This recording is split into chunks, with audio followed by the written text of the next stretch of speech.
चला मी लगेच उठून गोठ्यात आले आणि म्हणलं कसला आवाज येतोय पाहूया. पण गाई तर व्यवस्थित उभी होती, त्याच्यामुळं आतमध्ये गेले. आतमधली जनावरं काय करतात म्हणलं पाहावं. अगदीच व्यवस्थित बसलेली आहे, पाहू शकता तुम्ही. आणि म्हणलं इथं बघायला आले तर गुरांचं काही शेण पडलेलं होतं. म्हणलं शेण वरून घेऊया आपण. पाहू शकता तुम्ही.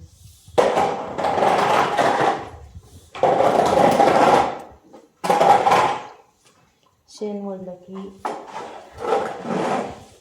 अगदी निर्मळ गोठा राहतो शेण ओढल्याने.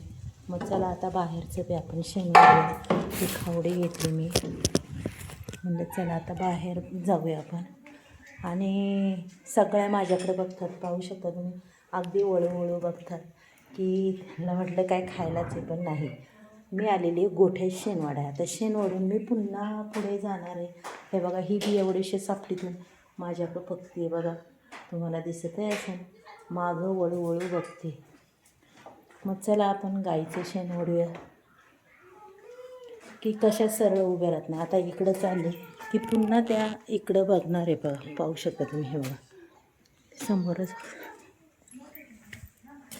आता इथं मी आलेली आता इथं गाईचं शेण वाढायला.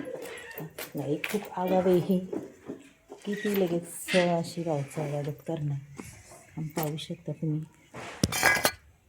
आता म्हणजे शेण वाढावं त्यांचं.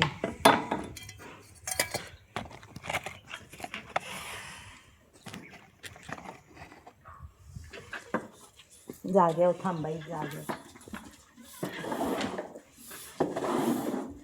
तिची बी खूप भीती वाटते की मारते.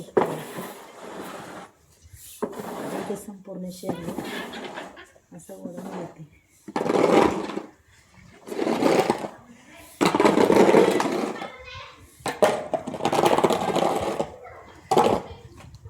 सर